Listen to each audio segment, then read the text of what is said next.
사무엘상 2장 12절로 22절까지 말씀입니다. 사무엘상 2장 12절로 21절까지 말씀이 길기 때문에 저와 여러분이 한 절씩 큰 소리로 교독하여 하나님 말씀 봉독하도록 하겠습니다. 엘리의 아들들은 행실이 나빴다. 그들은 주님을 무시하였다.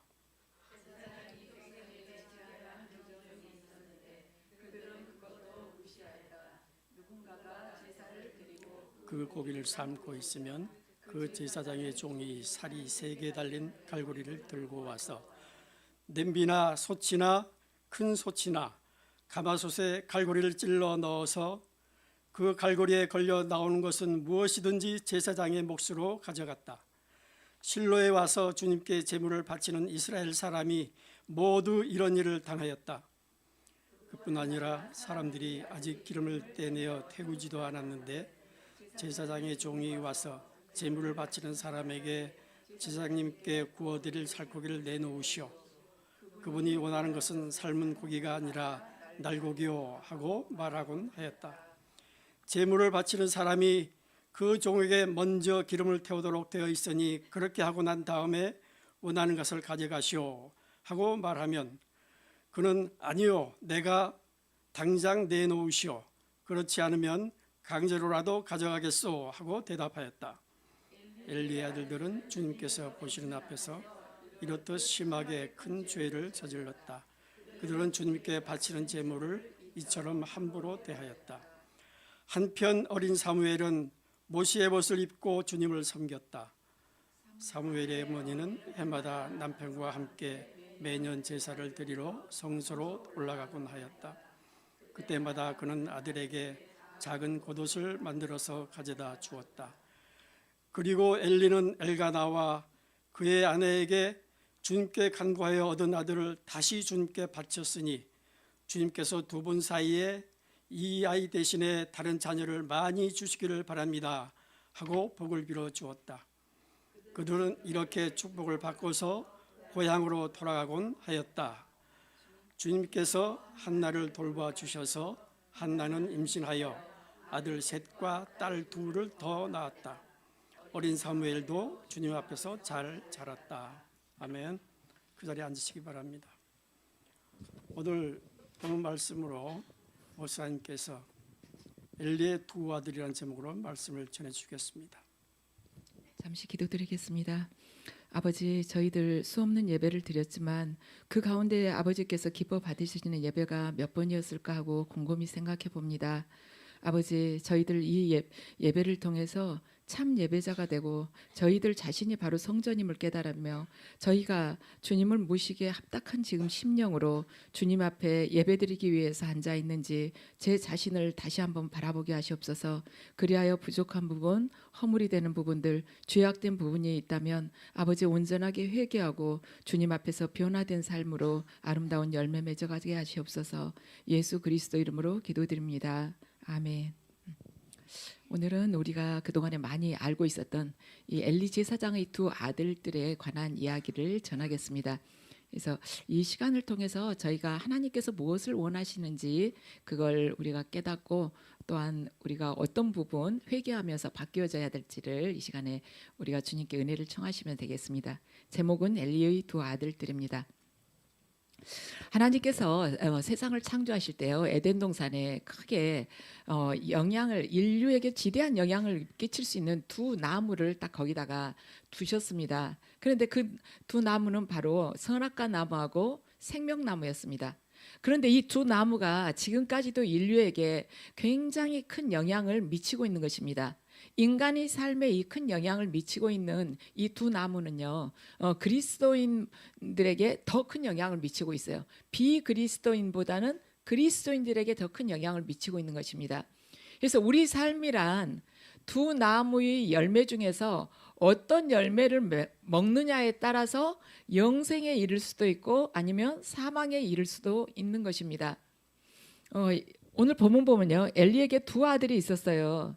그런데 이들이 제사장이었습니다. 아버지가 대제사장이었기 때문에 제사장 직분을 이들이 물려받은 것입니다. 그런데 성경은 그래요. 이들이 행실이 나빴다는 것입니다. 그들은 주님을 무시하였다. 그렇게 12절에 기록이 되어 있어요. 어, 아버지가 대제사장이어서 이들이 행실이 나빴지만도 엘리가 제사장으로 그들을 세운 것입니다. 대제사장의 아들이라고 해서 다 행실이 좋을 수는 없는 거예요. 사무엘 선지자도 아들들이 이스라엘 백성들이 보기에 허물이 있었습니다. 엘리 제사장의 아들들은 거기에 비교할 수 없을 만큼 악했다는 것이죠. 그렇지만 그 악한 것을 보고도 묵인하면서 제사장으로 세웠던 엘리를 하나님께서는 극히 그를 악하다고 보신 것입니다. 사무엘 선지자는 아들을 말하자면 그 사사로 세우지를 않았어요. 그래서 우리가 왜 엘리 제사장의 아들들이 이렇게 나빴을까 가만히 생각해 보면 도대체 뭐 때문에 그럴까 궁금하죠. 근데 성경은 뭐라고 말하냐면 그들이 악했다고 그래요. 행실이 나빴다. 그런데 그들은 주님을 무시하였다는 것입니다. 이것을 우리 개역개정에서 보면요, 여호와를 알지 못했다고 기록이 되어 있어요. 그들의 행실이 나빴다, 여호와를 알지 못했다. 행실이 나쁘다고 말한 것을 히브리어로 그대로 옮기자면 어떤 말이냐면, 여러분 벨리알이라고 여러분 들어보셨죠? 벨리알, 사탄을 뜻하는 벨리알입니다. 히브리어로 벨리알이에요. 그들이 나빴다는 것은, 행실이 나쁘다는 것은. 그런데 이거 원래 뜻은 뭐냐면 무가치하다는 것입니다. 무익하다, 무가치하다 이런 뜻을 가지고 있어요. 그렇다면 이 벨리알이라는 말이 지금 무가치하다, 무익하다라는 뜻을 가지고 있는데, 이 말이 구약에서는 이 말이 신약에 가서는 사탄하고 동의어로 변화됩니다. 고린도후서 6장 15절을 보면요, 사도 바울이 그래요. 그리스도와 벨리알이 어떻게 함께 조화를 이룰 수가 있겠느냐, 믿는 자와 믿지 않는 자가 어떻게 함께 동감에 걸어갈 수가 있겠느냐 하고 바울이 전합니다. 근데 어찌됐든 이들이 성전에서 아주 무익한 자가 됐다는 것이에요. 얼마나 놀라워요. 대제사장의 아들인데 이들이 날마다 성전에서 머무르면서 제사를 지내는데 무익하다는 것입니다. 왜 무익해졌냐면 그들이 행실이 나빴기 때문에 악해졌다는 것이에요. 그런데 그들의 행실이 나쁜 원인은 뭐냐면 여호와를 알지 못했다는 것입니다. 이들이 얼마나 여호와를 잘 알겠습니까? 막 태어나서부터 제사 지리는 거 얼마나 많이 봤겠어요. 성전에서부터 계속 자라왔죠. 그렇지만 여호와를 아는데 여호와를 모른다고 지금 성경은 기록을 하고 있습니다. 엘리의 아들들은 지금 여기서 안다는 말은요, 야다를 뜻해요. 인격적으로 여호와를 알지 못한다는 것이죠. 엘리의 아들들은요, 지금 오늘 본문을 보면 율법이 규정한 대로 자기 몫을 받으려고 하지 않았습니다. 사람들이 기름을 아직 떼내어 태우지도 않았는데 제사장의 종이 와서 제사장님께 구워드릴 살코기 달라는 거, 기름도 아직 안 떼어냈는데 삶으려고 하는데 삼지창 갖고 와서 그냥 끄집어 내가는 것입니다. 아직 삶지도 안 했고 기름도 안 떼어냈는데. 그러니까 레위기 7장 34절을 보면요, 제사장은 뭘 가져가냐면 흔든 가슴과 등 뒷다리를 가져가라고 기록이 되어 있어요. 그런데 말하자면 엘리의 아들들은 뭐 흔든 가슴과 여기 뒷다리 같은 거 신경 쓰지 않는 것입니다. 기름도 떼기 전에 그냥 살코기를 먼저 아무거나 잡히는 대로 먼저 가져가는 것이에요. 그러니까 이게 뭐냐면 요즘 말로 하면은 기름을 떼내기 전에 그것이 뭐예요? 꽃등심 있죠. 마블링 기름 쫙 이렇게 나무 인맥처럼 쫙 들어가 있는 거, 그거 갖다가 그냥 숯불에다 직화구이를 해 먹고 싶다는 거예요. 삶으면 물컹이 갖고 맛 없으니까 그걸 해 먹겠다고 먼저 가져간 것입니다. 근데 하나님께서는 그것이 아니죠. 기름을 떼내라고 말씀을 하셨잖아요. 그러니까 이 사람들은, 이 두 아들들은 율법이 지금 문제가 아닌 거예요. 내가 원하는 것을 하고 싶다는 것입니다. 하나님이 원하시는 것이 아니라 내가 원하는 방법으로 제사를 드리고 싶다는 거예요. 그런데 하나님께서는 그걸 아주 큰 죄악으로 보신 것입니다. 우리도요, 이게 엘리의 아들들에게만 해당되는 것이 아니라 하나님이 원하시는 것이 아니라 내가 원하는 내 방식대로 살고 싶다. 그렇다면 하나님께서 그것을 큰 죄악으로 보신다는 것이죠. 사무엘 이제 오늘 17절 말씀을 보면요, 17절 말씀을 보면 이렇듯 엘리의 아들들이 주님 보시기에 아주 이렇게 큰 죄를 저질렀다는 것입니다. 왜냐하면 그들은 주님께 바치는 제물을 함부로 대했다는 것이야. 하나님의 방법으로 대한 것이 아니라 자기 방식으로 대했기 때문에 함부로 대했다는 것입니다. 이거 뭐냐? 주님께 바치는 제물을 함부로 대했다는 것은 지금 하나님께서 보시기에 이 고기 자체에 문제가 있느냐? 주님께 바치는 제물을 함부로 대했다면 고기 자체에 문제가 있느냐? 아니면 예배 자체에 문제가 있느냐? 우리에게 지금 물으시는 거예요. 여러분들 뭐라고 생각하세요? 주님께 바치는 제물을 함부로 대했다. 그러면 고기가 문제가 있을까? 예배가 문제가 있을까? 예배에 문제가 있는 것입니다. 이거 핵심은 지금 예배예요. 고기 문제를 업신여김으로 인해서 하나님께서 정하신 규칙을 어겼습니다.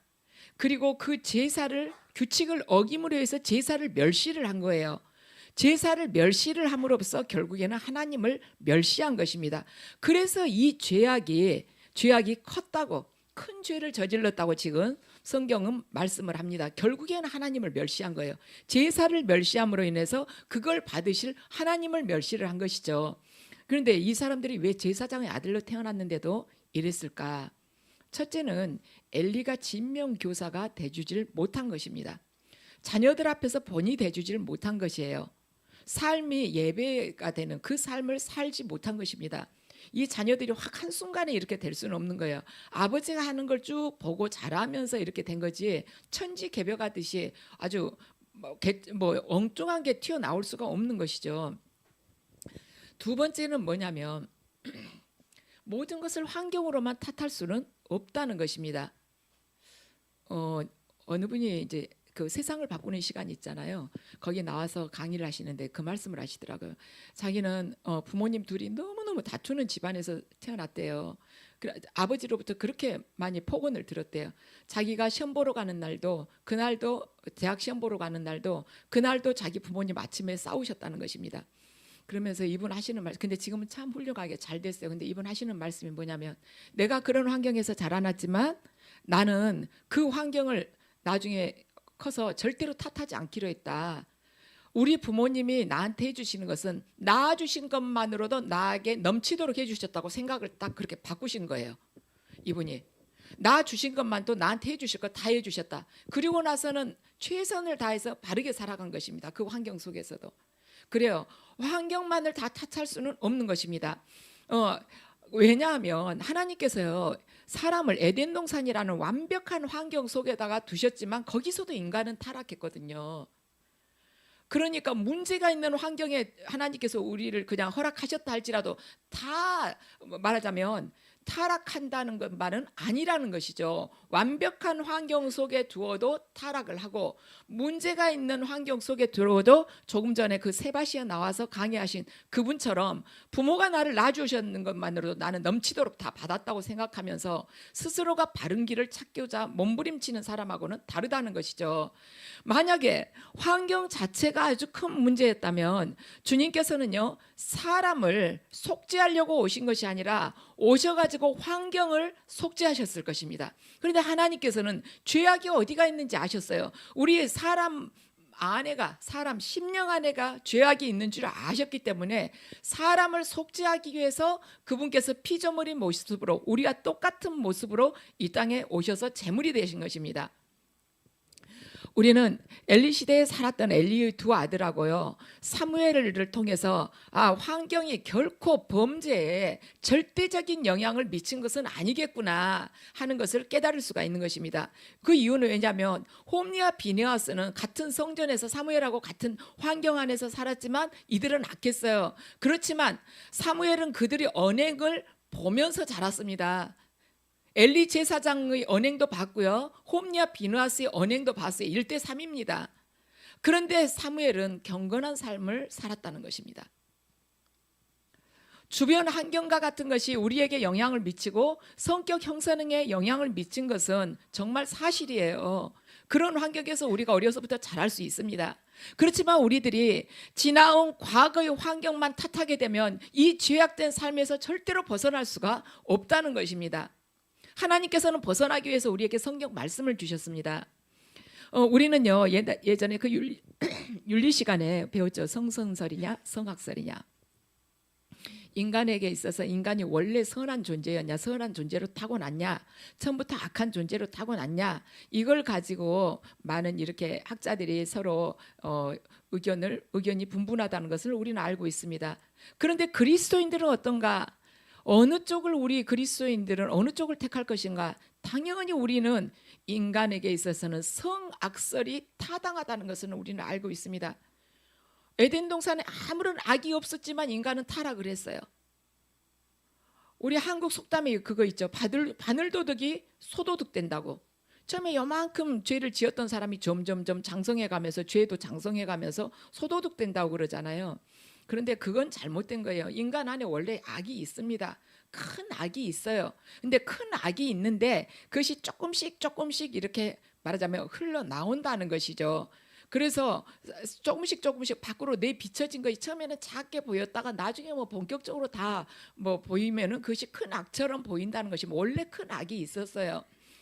그런데 그 큰 악의 근본은 뭐냐? 가장 근원은 뭐냐면 하나님을 멸시하고 거부하는 것이 큰 악의 근원인 것입니다. 거기서부터 악은 시작이 되는 것이에요. 그래서 우리는요. 하나님 우리 근원이 뭐냐면 우리 악의 근원은 하나님을 멸시하고 하나님을 말하자면 업신여기고 하나님을 거부하는 것인데 그렇다면 오늘날 교회 안에 문제는 없을까? 교회 안에는 어떤 문제가 있을까? 그것은 바로 뭐냐면 교회에서 예배의 본질을 놓쳐버린 것입니다. 교회에서 하는 가장 중요한 일은 뭐냐면은 예배예요. 지금 이 홈리아 비느하스도 예배를 멸시했지 않습니까? 예배를 멸시함으로 인해서 하나님이 멸시를 받으셨어요. 예수님께서 왜 이 땅에 오셨겠습니까? 성전 제도를 멸하려고 오신 것입니다. 성전 앞과 밖이 성전 밖에서의 삶이 우리가 너무나도 다르니까 마지막 조치로 예수님께서 오신 거예요. 성전 안에서는 이렇게 경건하게 예배 드리면서 성전 밖에서의 삶이 너무나도 차이가 있기 때문에 예수님께서 그 예배를 성전 제도를 멸하려고 오신 것입니다. 갈라디아서 5장 16절 말씀 함께 읽으시겠습니다. 내가 또 말합니다. 여러분은 성령께서 인도해 주시는 대로 살아가십시오. 그러면 육체의 욕망을 채우려 하지 않을 것입니다. 아멘. 성령께서 인도하여 주시는 대로 살아간다면 먼저 그러니까 조건이에요. 여러분이 성령께서 인도하여 주시는 대로 살아간다면 육체의 욕망을 채우지 않게 된다는 것입니다. 엘리의 그 두 아들이 그 죄가 하나님의 은혜를 맡고 있었습니다. 죄가 있으면 반드시 하나님의 은혜가 막히게 돼요. 왜냐하면 그분 자체는 거룩이시기 때문에 죄가 있는 곳에 함께 하시지 않습니다. 그리스도와 벨리알이 어떻게 조화를 이루면서 살아갈 수가 있겠습니까? 그래서 죄가 있으면은 죄가 그곳에 있으면 하나님께서 함께 하시잖아요. 하나님께서 함께 하시지 않는다는 것은 하나님의 은혜가 임하지 않는다는 것입니다. 우리 교회 안에도 죄가 있잖아요. 그러면 하나님께서 함께 하시지 않습니다. 우리 생각에는 우리 교회는 그냥 헌금 같은 것도 깨끗하게 이렇게 사용되어지고 이러한 뭐 비리 같은 것도 없고 정말 나름대로 다 정직하게 살지 않느냐, 뭐 분파가 나눠지는 것도 아니고 우리는 이렇게 생각할 수 있어요. 눈으로 보인 것만 가지고 우리는 죄가 있다 없다 판단을 할 수가 있는데 그게 아니라 우리들 심령 안에 있는 죄를 봐야 된다는 것입니다. 진짜 무서운 것은요, 내가 안 그런 척하면서 남을 멸시한다거나 내가 안 그런 척하면서 내 스스로를 내세운다거나 누구를 싫어한다거나 이러한 것이 정말 큰 죄인 것입니다. 헌금 가지고 만약에 문제가 있다면 그거 딱 통장 다 열어가지고 말하자면 입금 출금 다 봐가지고 딱 맞춰서 다시 시작을 하면 돼요. 교회 안에서 만약에 교회가 분열이 됐다 그러면 그 문제 개입해가지고 분열시킨 사람들 불러다가 다시 시작을 하면 되는 것입니다. 책망을 하든 징계를 주든 해갖고 시작하면 돼요. 이거 진짜 문제는 뭐냐면 얼굴로는 거룩하고 화장 곱게 하고는 속으로는 이 말하자면 해칠한 무덤 같은 삶을 살고 있는 것이 그것이 큰 문제라는 것이에요. 우리가 성전이잖아요. 우리는 이 건물 하나만, 이 큰 성전 하나 이런데 우리 각자가 지금 성전이에요. 그런데 이 성전이 썩어 문드러지고 있고 맞아요. 돼지 소굴 같다 하면은 그게 무슨 소용이 있겠습니까? 이게 문제라는 것입니다. 그래서 우리의 심령이 썩어가지고 있으면요, 하나님의 은혜가 절대 이곳에 임재를 하지 않아요. 엘리 제사장 시대에요, 하나님의 영광은요, 이스라엘 백성들이 전쟁에 졌을 때 하나님의 영광이 떠난 것이 아닙니다. 우리 생각에는 이스라엘 사람들이 전쟁에 지고 그날 홈리와 비네아스도 죽고 엘리 제사장도 그 아들들 죽었다는 소식 듣고 뒤로 떨어져가지고 목 부러져서 죽고 이렇게 그날 하루에 모든 것이 다 이루어진 것 같잖아요. 근데 그것이 아니라는 거예요. 하나님의 영광은 이스라엘 백성들이 전쟁에 졌을 때 떠난 것이 아니라 제사장들이 하나님 앞에 드려야 될 이 제사를 거룩하게 드리지 않고 제사를 짓밟았을 때 그때 이미 떠난 것입니다. 그래서 우리가 정말 내 자신을 냉정하게 들여다봐야 된다는 것이에요. 우리 교회에 어떠한, 말하자면 하나님 앞에서 우리의 교회에 어떠한 징계를 주신다면 그날 하나님께서 화가, 말하자면 진노하셔서 그날 하신 것이 아니라 이미 오래전부터 계속 회개하기를 기다리고 계시면서 참아주고 참아주시다가 그게 끝까지 찼을 때 이게 독이 부어지면서 그때 징계가 내리는 것입니다. 그래서 우리가 지금부터 내 심령을 계속 말씀 앞에서 기도하면서 이걸 씻어내야 된다는 것이에요. 저나 여러분이나 지금 내면 안에 죄가 없는 사람은 하나도 없습니다. 그래서 저는 오늘 우리가 정말 새롭게 다시 시작하기를 간절하게 원합니다. 왜냐하면 여러분들 컴퓨터 할 때요, 그 포맷이라는 그 단어를 여러분들 들어보신 적 있죠? 컴퓨터 안에 뭔가가 프로그램이나 뭔가 잘못됐을 때 그걸 싹 지우고 새로 이제 시작하는 것이죠. 그래요. 내 마음 안에 있는 모든 것을 다 비우고 이제 말씀으로 하나씩 새로 내 안에 씨를 뿌리는 거예요. 그 작업을 오늘부터 하자는 것입니다. 우리 바뀌지 않으면 절대로 문제 해결되지 않습니다. 저는 오늘 이 이야기를 여러분들이 들으실 때 섭섭할 수 있지만 저나 여러분이나 살아야 되거든요. 그래서 바뀌어야 돼요. 우리 안에 죄가 있으면 우리는 하나님의 친밀함으로부터 반드시 떨어지게 됩니다. 죄는요, 하나님과의 친밀함으로부터 우리를 분리를 시켜요. 뭐 영적인 죽음이 따로 있습니까? 하나님과 분리되면 죽는 거죠. 전쟁에서 패배하고 이스라엘 백성들이 벗개를 빼앗기지 않았습니까? 벗개를 빼앗긴 것은 그날 하나님의 영광이 떠났기 때문에 벗개를 빼앗긴 것이 아니라 이스라엘 백성들의 영적인 상태를 그냥 확인해 주는 징표에 불과한 것입니다. 그래서 우리가 하나님 앞에 범죄하고도 마음으로 수없이 범죄하죠. 내가 이달에도 남한테 돈 100원도 내가 해를 끼친 것이 없어요. 그렇지만 마음으로는 수없이 범죄를 많이 했을 수 있습니다.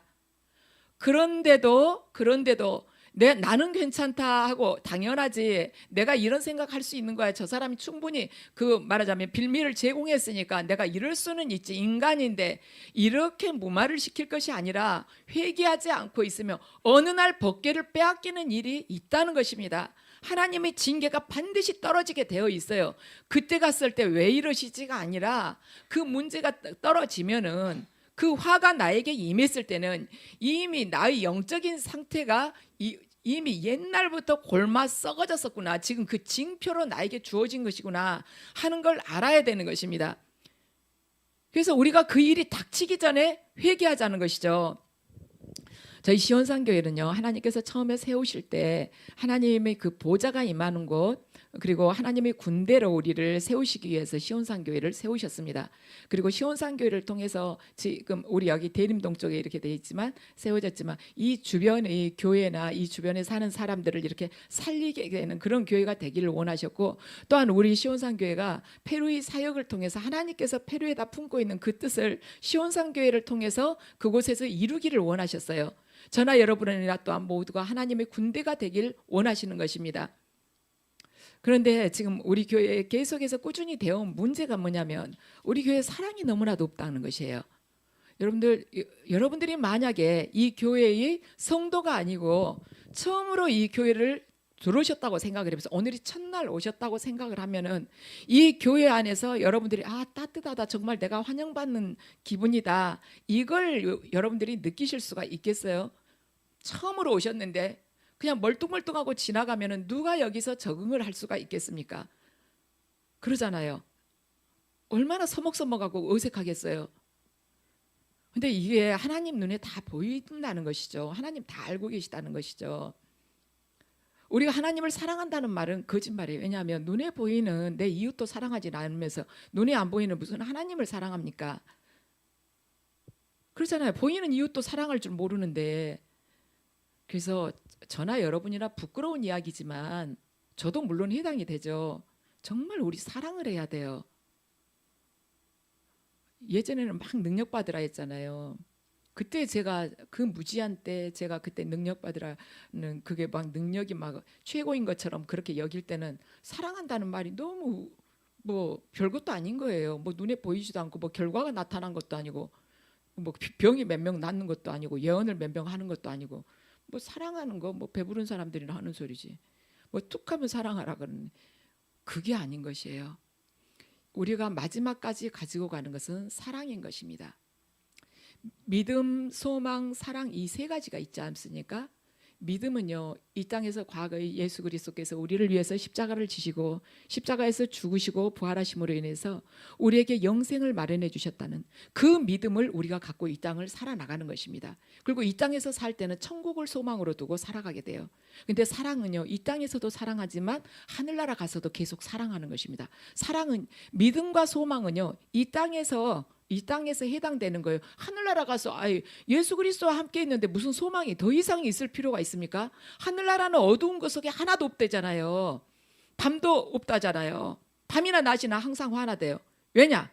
하나님의 영광이 하늘나라 곳곳을 다 비추고 있기 때문에 그래서 어두운 데가 하나도 없다는 거예요. 그런데 그분하고 항상 함께하고 있는데 무슨 소망을 더 품을 것이 있겠어요. 그러죠. 근데 사랑은 하늘나라 가서도 계속 하는 거예요. 근데 그 사랑을 연습할 수 있는 그 장이 지금 우리 이 땅이라는 것입니다. 이 땅에서 우리는 수없이 시행착오를 겪고 그러면서 내가 오해받을 수도 있지만 계속 사랑할 수 있는가? 그걸 계속해서 우리는 지금 이 땅에서 연습하고 또 살고 또 실천해보고 또 살고 그렇게 하는 것이에요. 해보지 않는 것은 못하는 것입니다. 가서 뭐 엉뚱하게 새롭게 그날 사랑하겠어요? 그러죠. 영원한 것은 사랑뿐이라는 것입니다. 하나님도 그러실 거예요. 너 몇 명이나 사랑하다 왔냐고 분명히 물어보실 것입니다. 우리들에게. 근데 이제 사랑하기 어려운 사람 누구예요?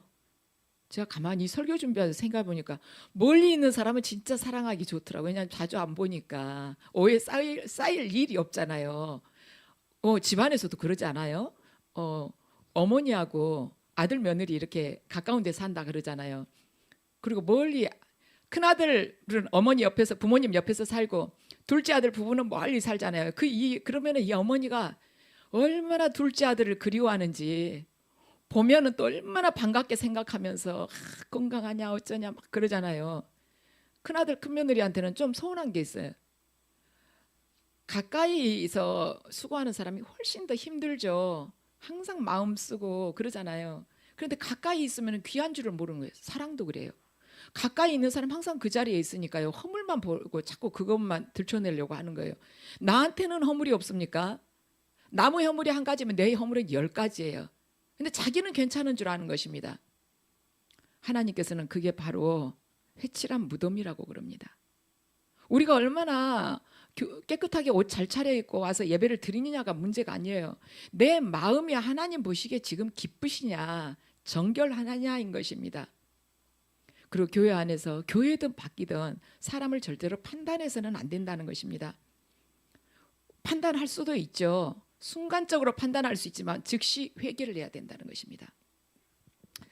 우리는 주님을 인격적으로 만나기 전에 내 나름대로의 삶의 어떠한 울타리가 있었고 기준이 있었어요. 그렇지만 하나님을 만나게 되잖아요. 그걸 다 포맷해야 된다는 것이죠. 비워야 된다는 거예요.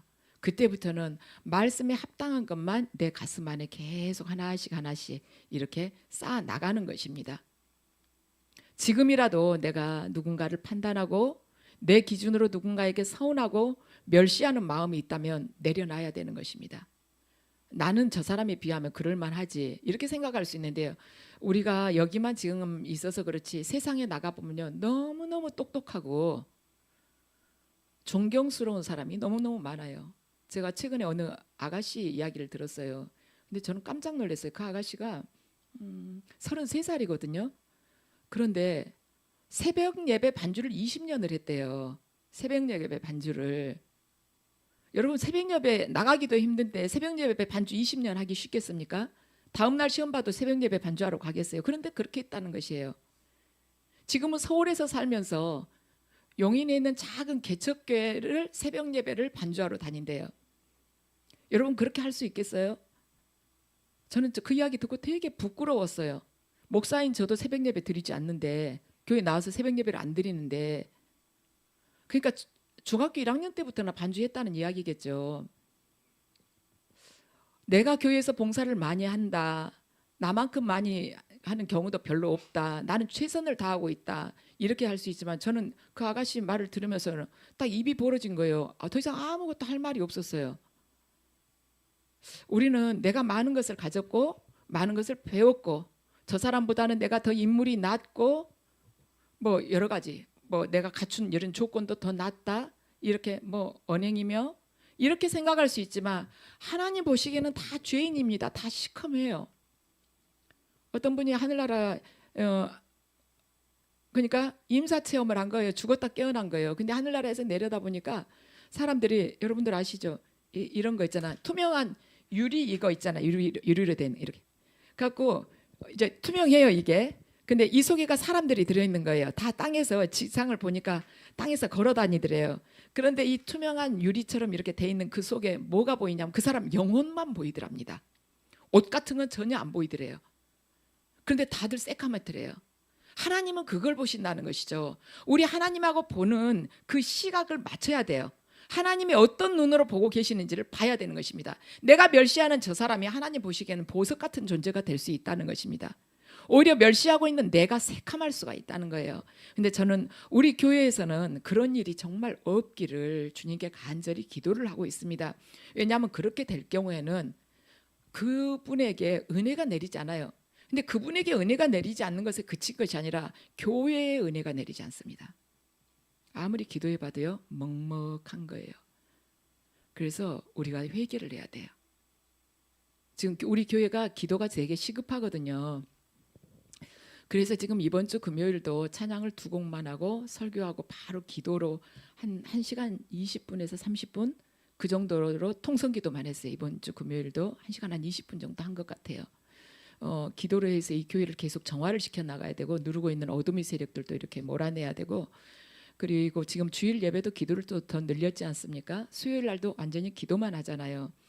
근데 기도를 해도 제가 사실 그대로 말씀드리면 아무 느낌이 없는 거예요. 제가 어딘가에 갇혀가지고 한 발짝도 앞으로 나가지 못하고 꼼짝을 못하고 그 자리에서만 제자리 걸음만 하면서 기도하는 그 느낌을 제가 받은 지가 오래됐습니다. 이래서 뭐하지? 그 생각이 들었어요. 예배를 드리면 뭔가 충만한 것이 있어야 되고 내가 변해야겠구나 하는 그러한 생각들, 내 죄가 지금 보인다는 그러한 마음을 품고 내가 몸부림치면서 내 자아를 죽이려고 해야 되는데 그런 은혜가 없는 것입니다. 그래서 저도 주님께 많이 기도를 했어요. 주님, 왜 예배가 끝나도 그런 은혜를 느끼질 못할까요? 제 설교에 정말 문제가 크다고 저는 생각을 합니다. 왜냐하면 성령께서 강하게 역사해 주신다면 그러겠습니까? 주님, 무엇이 또 문제일까요? 계속 기도를 해도 아무 느낌이 안 돼. 네, 근데 지금 아무 느낌이 없었어요. 문제가 뭐냐고. 이제 평일에 기도하러 나오신 분 몇 분 계세요? 저도 평일에 와서 해봐도 그렇게 막 충만한 느낌이 별로 안 드는 것이에요. 도대체 뭐가 문제야? 왜 기도를 하면 영세계에 반드시 변화가 있어야 되는데 왜 그걸 못 느낄까? 그건 바로 우리 교회의 죄 때문입니다. 저나 여러분이나 이만하면 됐다, 충만하다는 사람 현실적인 눈으로 봤을 때요 없어요. 우리 교회에. 제가 개인적인 사정을 왜 모르겠습니까? 우리 모두가 회복이 되어야 되거든요. 그러기 위해서는 이 회개를 해야 돼요. 바뀌어야 되는 것이죠. 나 괜찮다 한 명도 없어요. 하나님이 언제 괜찮다고 했습니까?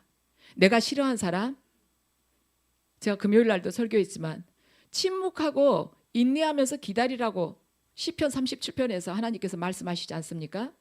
네가 이 악한 때를 이기는 그러한, 말하자면 지혜로서는 침묵하고 인내하면서 기다려라. 이게 하나님의 말씀이에요. 5가지 중에서 한 가지예요. 왜 침묵하며 기다리라고 하시는가? 하나님께서는 내가 나를 아는 것보다 나를 더 잘 알고 계시고, 나하고 뜻이 안 맞는 저 사람을 내가 아는 것보다 하나님께서는 그 사람에 대해서 더 잘 알고 계시는 것입니다. 그러니까 침묵하고 기다려. 내가 그 사람이 얼마나 악한지 내가 다 안다.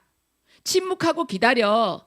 너 또한 얼마나 악한지 내가 다 안다 하고 말씀하시는 것입니다.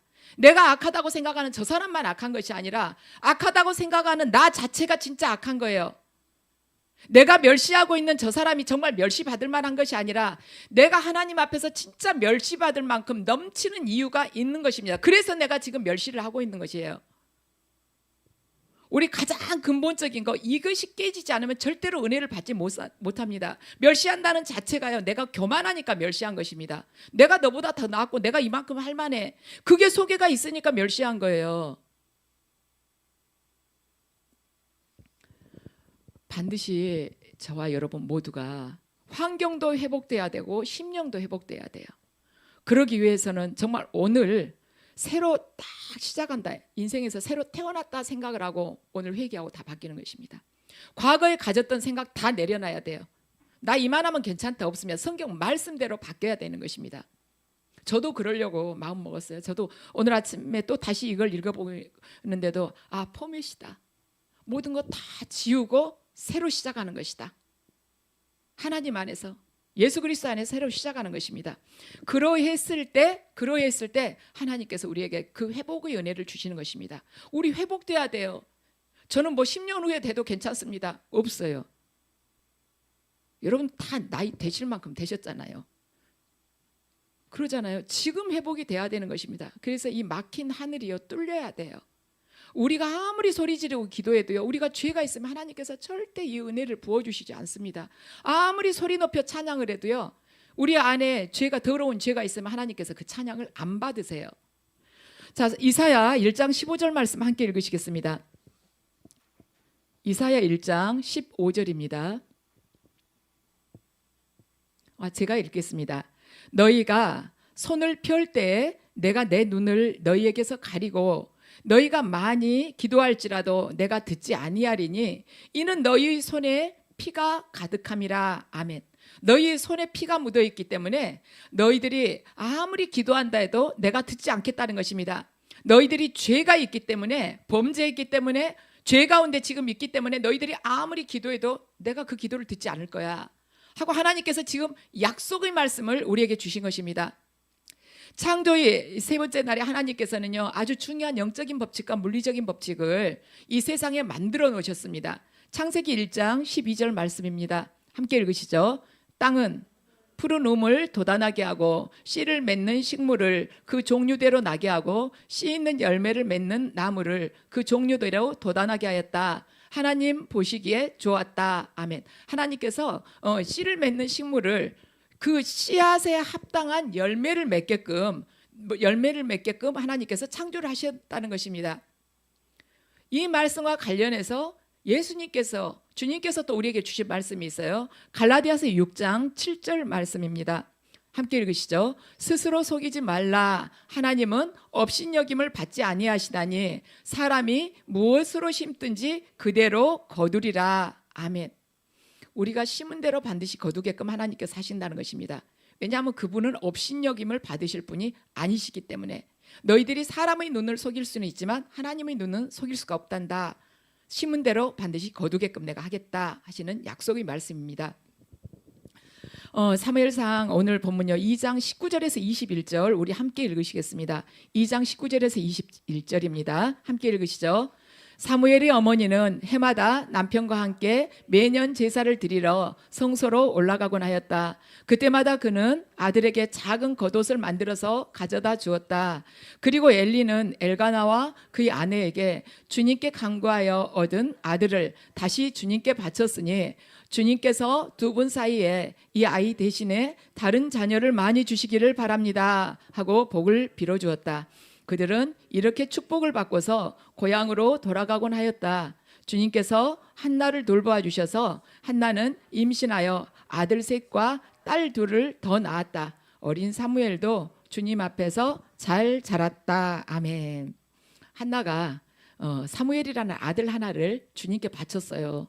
그랬더니 하나님께서 아들 셋에 딸 둘을 더 주신 것입니다.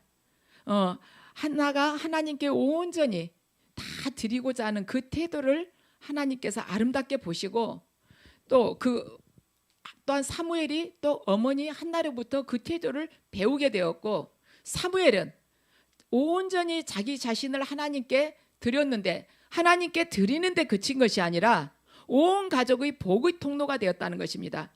그래가지고 사무엘이 복의 통로가 되어서 어머니께 아들 셋, 딸 둘을 안겨주는 그러한 축복의 통로가 되었다는 것이에요. 우리나라에 진짜 정말 필요한 사람이죠. 지금 인구도 줄고 있는데 사무엘이 축복의 통로가 돼서, 왜냐하면 하나님께서 기쁘신 삶을 살았기 때문에, 하나님께 자기 자신을 다 드리지 않았습니까? 그렇기 때문에 축복의 통로가 되어가지고 어머니께 아들 셋에 딸 둘을 안겨주는 그러한 사람이 된 것입니다. 근데 반면 나중에 엘리의 두 아들은 어떻게 됩니까? 한날 한시에 다 죽지 않습니까? 하나님의 뜻대로 사는 자, 그 자, 범죄하는 것을, 죄를 두려워하고 기도하는 죄를 범치 않으려고 했던 자가 살아가는 그 삶이 어떤 축복의 통로가 되었고, 하나님을 멸시하고 하나님을 거부한 자의 삶이 정말이 무엇인지를 우리는 이 사무엘과 엘리의 두 아들을 통해서 너무나도 명백하게 대조되게 보고 있습니다. 그러면 내가 어떤 삶을 살아야겠는지 그냥 결정이 나오잖아요. 사무엘상 12장 3절에서 4절입니다. 함께 읽으시겠습니다. 내가 여기 있으니 주님 앞에서, 그리고 주님께서 기름 부어 세우신 왕 앞에서 나를 고발할 일이 있으면 하십시오. 내가 누구의 소를 빼앗은 일이 있습니까? 내가 누구의 나귀를 빼앗은 일이 있습니까? 내가 누구를 속인 일이 있습니까? 누구를 억압한 일이 있습니까? 내가 누구한테서 뇌물을 받고 눈 감아준 일이 있습니까? 그런 일이 있다면 나를 고발하십시오. 내가 당신들에게 갚겠습니다. 이스라엘 백성이 대답하였다. 우리를 속이시거나 억압하신 적이 없습니다. 누구에게선지 무엇 하나 빼앗으신 적도 없습니다. 아멘. 사무엘이 지금 마지막에요. 이스라엘 백성들 앞에서 지금 고별 인사를 하는 것입니다. 그런데 사무엘이 이 고별 인사를 하면서 자신의 사역에 대해서 지금 평가받으려고 하지 않았어요. 이스라엘 성경은 그러거든요. 사무엘이 전한 하나님의 말씀이 단 하나도 땅에 떨어진 것이 없었다고 그래요. 그러면 자기가 고별 인사하면서 봐, 내가 여러분들에게 전한 하나님의 말씀 중에서 성취되지 않는 거 있습니까? 이렇게 한 번이라도 말할 수 있는데 한 번도 이야기를 안 한 것이에요. 지금 사무엘은요, 자기의 사역을 평가받는데 내가 어떤 중요한 일을 그동안 했느냐, 그걸로 이스라엘 백성들에게 이야기를 하는 것이 아니라, 고별 인사 때요, 내가 이스라엘에 어떤 중요한 일을 했습니까 하고 평가받으려고 한 것이 아니라, 내가 하나님 앞에서 거룩하게 살았습니까? 살지 않았습니까? 이걸 지금 이스라엘 백성들에게 묻고 있는 것입니다. 세상은요, 어떤 사람을 평가를 할 때요, 그가 어떤 일을 했으며 어떤 위대한 업적을 남겼다, 이걸 가지고 그의 치적을 두고 평가를 합니다. 그렇지만 하나님 나라는 그가 얼마나 죄에 오염되지 않고 참 예배자의 삶을 살았느냐를 가지고 평가를 하는 것입니다. 이것이 세상과 하나님 나라의 평가 원칙의 명백한 다른 부분인 것입니다. 세상은요, 업적을 가지고 평가를 하는데, 하나님 나라는 그가 얼마나 죄를 멀리하고 하나님 앞에서 참 예배자의 삶을 살았느냐는 것입니다. 그래서 저와 여러분이 지금 우리 시온산교에서 예배를 드리고 있지만, 내가 진짜 죄를 멀리하고 참 예배자의 삶을 살았는가? 우리 교회에 은혜가 내리지 않는 것이 나의 죄 때문이지 않는가? 기도하면서 회개를 해야 되는 것이에요. 여러분들 1시간 이상 2시간 소리내서 기도하기 얼마나 힘들어요. 근데 했는데 아무 이게 은혜가 느껴지지 않는 것입니다. 여러분들 한번 해보세요. 혼자 조용히 오셔가지고 한 2시간 해보세요. 그럼 너무 잘 느껴지거든요. 아무것도 없다는 것을. 우리 죄가 확 이거 심령을 찢고요, 다 쏟아져 내져야 돼요. 예수님께서 예루살렘 성전을 보고 우셨어요. 그런데 이제 다 돌 하나에 돌 하나, 돌 위에 돌 하나 남지 않고 다 무너질 거라고 말씀을 하셨잖아요. 그러면서 우셨습니다. 그런데 그 우신 예수님이 그 성전 무너지는 것이 아까워서 우셨겠습니까? 저 성전 건축 비용이 얼만데 이러면서 우셨겠어요? 아니지 않습니까? 예수님께서는요, 그 성전 안에서 거룩을 가장하면서 드린 하나님 앞에 드린 그 예배 가운데 하나님께서 계시지 않아서 우신 거예요. 겉보기에는 굉장히 거룩한 것 같죠, 드리는 예배가. 근데 그 안에 하나님이 임재하시지 않는 것입니다. 그래서 우신 거예요. 우리가 교회를 다니는 목적은 뭐냐면요, 삶 전체를 예배자로, 예배가 되는 그런 삶, 그렇게 세워나가기 위해서 지금 우리는 교회를 다녀요. 예배라는 것이 뭡니까? 하나님께서 기쁘게 받으시는 제사 아닙니까? 나의 삶이 하나님 앞에서 기쁘시게 받아들여지는 그런 산 제사가 되기 위해서 지금 교회를 다니는 것입니다. 그렇지만 예수님 눈에 저와 여러분의 예배가 지금 제대로 올려지고 있는가? 만약에 예배가 제대로 올려지고 있다면 그 예배는 우리의 그 눈에 보이지 않는 우리의 심령도 또한 예수님 앞에 귀하게 지금 바쳐지고 있을 것입니다. 그리고 우리의 심령이 예수 그리스도의 말씀으로 이미 변화됐을 거예요. 우리가 하나님 앞에 하나님이 받으시기에 합당한 그런 예배자로 예배를 드리고 있다면, 주님께서 이 자리에 함께 좌정하시면서 우리 예배를 받으시고 있다면 우리의 심령은 예수 그리스도의 말씀으로 이미 변화가 됐다는 것입니다. 그런데 우리의 심령 안에 지금 부족한 부분이 분명히 있어요. 부족한 부분이 뭐겠습니까? 죄로 물들었기 때문에 부족하지 않겠습니까?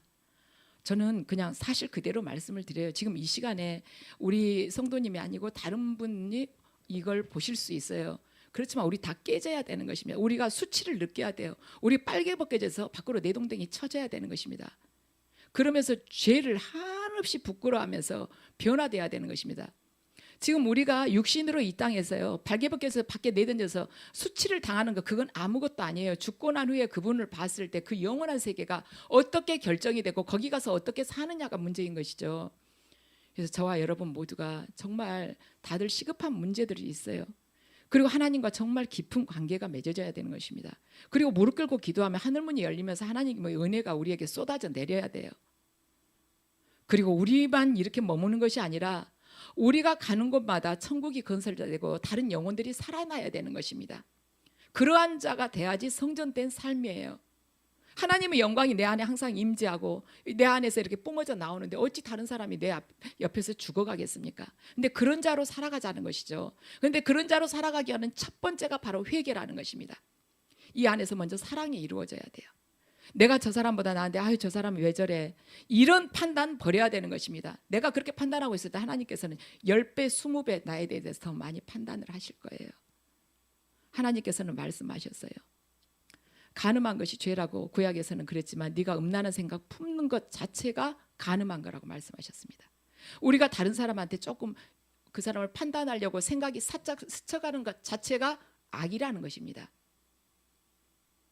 그 자가 갈 데가 어디가 있겠습니까? 저와 여러분은 이 진리를 이제는 알게 됐어요. 하나님의 심판의 원리, 그걸 알게 됐습니다. 그럼 오늘부터 바뀌는 거예요. 저와 여러분이 이 자리에서 이 성전에서 혼자 기도할지라도 천국문이 확 열리면서 은혜가 내리는 그런 예배자로 살아가야 된다는 것입니다. 그러할 때 엘리의 두 아들과 사무엘의 삶을 우리가 정말 대조적으로 봤는데 우리가 반드시 사무엘의 삶으로 축복된 삶으로 갈 수밖에 없는 것입니다. 그래서 내 스스로 보아도 내가 이건 말씀에다 딱 비춰볼 때 이건 아니다 싶은 거 오늘부터 과감하게 버리는 것입니다. 안 되면 금식이라도 하는 거예요. 안 되면 밤을 새워서라도 기도하면서 하나님께 매달리면 왜 그걸 안 해주시겠습니까? 우리 교회 안에 이 죄악을요 반드시 칼로 도려내서 수술을 해야 돼요. 사랑해야 되고 상대방 판단하지 않아야 되고 무시하지 않아야 되고 내가 좀 더 가졌다고 해서 어려운 사람 무시하지 않아야 되고 새로 온 사람 스스로 여기서 견뎌내는 거지, 견디면 여기에 남는 거고 아니 못 견디면 그냥 나가는 거고 어쩔 수 없이 믿음이라는 게 끝까지 영적 전쟁인데 이러면서 냉정하게 해서는 안 된다는 것이죠. 그래서 우리 모두가 오늘이 정말 새롭게 천지창조하듯이 새롭게 우리 영혼이 태어난 날이라고 생각하고 변화되시기를 주님의 이름으로 축원합니다.